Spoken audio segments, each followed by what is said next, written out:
Squiz Kids acknowledges the traditional owners of the lands on which we podcast, the Turrbal and Combermary people. Squiz Kids! It's your daily news fix.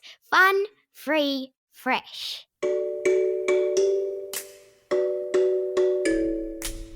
Hello and welcome to Squiz Kids Today, your fresh take on what's happening in the world around you. I'm Bryce Corbett. It's Thursday, November 9. In Squiz Kids Today, internet crash cripples the country, kangaroos on the run in Poland, Aussie cricket's new hero, and who wants to play Fortnite for a job? That's what's making news, kids style. The lowdown. Did you have trouble getting online yesterday? Was your mum and dad's mobile phone not working when they woke up in the morning? Because that was the dilemma facing hundreds of thousands of Aussies yesterday after telco Optus suffered something called a deep network failure. What's a telco? It's an abbreviation of telecommunications company, what we'd like to call a portmanteau, the melding of two words together.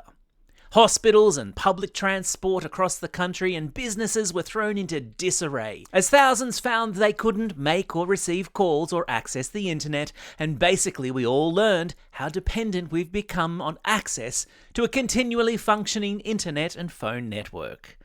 Luckily, I have kids, and they showed me how to hotspot. Otherwise, you'd be getting today's podcast via carrier pigeon. While Optus was having a rubbish day yesterday, Aussie cricketer Glenn Maxwell was on top of the world after a remarkable innings at the World Cup in India that was yesterday being described as one of the best of all time. The all-rounder made cricket history by becoming only the third man in the one-day international format to hit a double century, which, in normal person speak, is 200 runs. And while that's incredible in and of itself, the real story is how he did it. Suffering from crippling back and leg cramps and requiring regular visits from the team medic in the middle of the pitch, Maxwell turned in a batting performance that single-handedly saved Australia from almost certain defeat at the hands of an in-form Afghanistan team. Glenn Maxwell, Squiz Kids salutes you.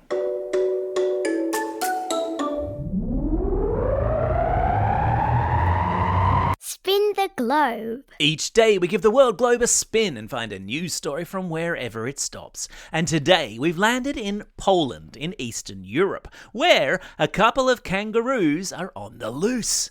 Wait, what? Kangaroos in Europe? How can that even be? Everyone knows kangaroos are native to Australia. How is it that a couple of kangaroos have hopped all the way to Poland? Residents of a Polish village are on high alert after two roos were spotted in nearby forests and fields. It's thought the roos may have escaped from homes where they were being kept as pets, which the Polish authorities have warned is not technically legal. Winters get pretty cold and bleak over there in Poland. $10 says those two roos were just trying to hop south for the winter.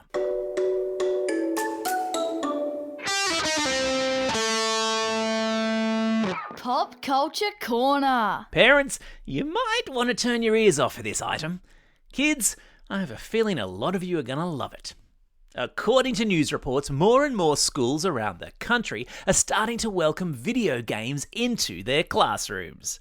I know, right? Doesn't that sound like the coolest thing ever? More than 50,000 students from some 300 schools around Australia recently took part in a virtual esports competition. And a big esports convention has just taken place on the Gold Coast, where the country's top 60 gamers, representing 25 schools, gamed against one another in a big competition. One 16-year-old Gold Coast gamer has even just been crowned the Fortnite Olympic champion, following the esports Olympics that took place in Singapore. So look, next time your parents chip you for spending too much time on PlayStation, tell them you're doing work experience.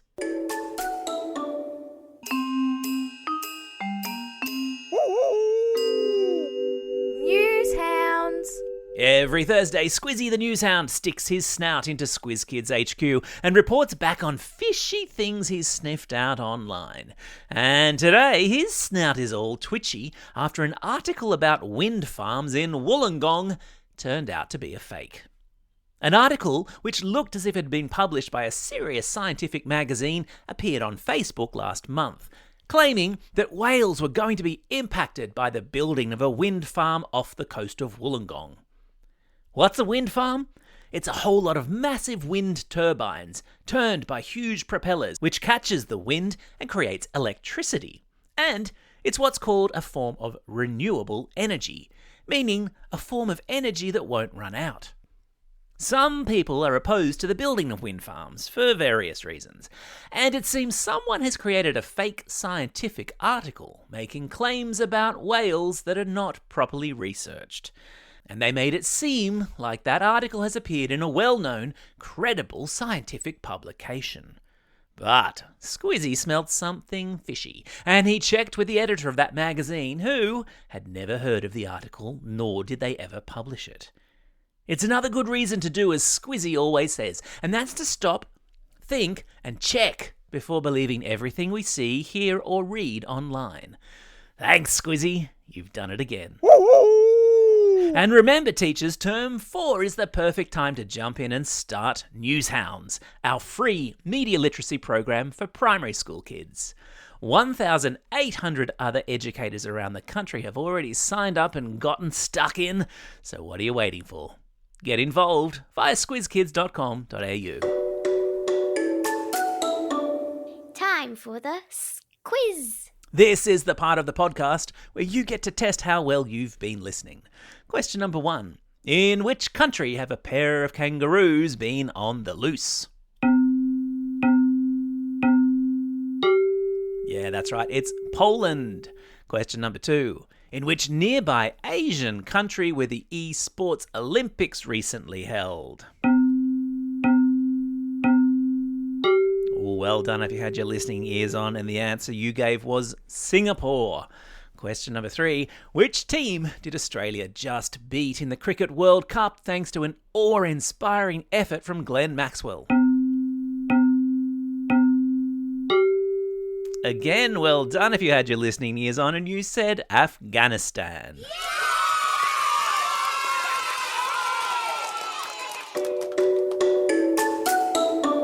Shout-outs.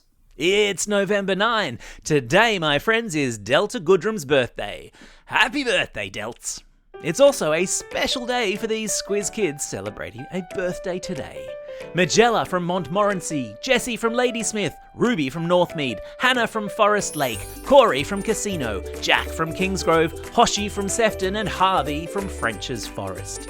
And classroom shout-outs today go to Class 6D and Mr. Davies at Epping West Public School, Class C2 and Mrs. George at Boddington District High School, Class 6Y and Mrs. Jenkins at Carlingford Public School, Class 5 Red with Mr. Hart and Mr. Roweth at Holy Trinity Primary School in Curtin, Class 5A with Mrs. Arguelles at the Richard Johnson Anglican School in Marsden Park, Year 5 with Ms. Bassett at All Sails St. Gabriel's School in Charters Towers, Class 3-4M with Mrs. Mearns at Port Sorrel Primary School, Class 3R and Ms. Roberts at Melbourne Girls Grammar School, and finally to Hudson and Flynn from Kellyville, who are currently homeschooling whilst travelling around Australia. My, that sounds fun. Don't forget, if you've got a birthday coming up and you want a shout out, or if you're after a classroom shout out, drop us a line at squizkids@thesquiz.com.au or fill out the form on our website. Well, that's all we have time for. Thanks for listening to Squiz Kids today. We'll be back again tomorrow with our Kids versus Adults weekly news quiz to test who's been paying the most attention to the week that just was. In the meantime, though, get out there and have a most excellent day. Over and out.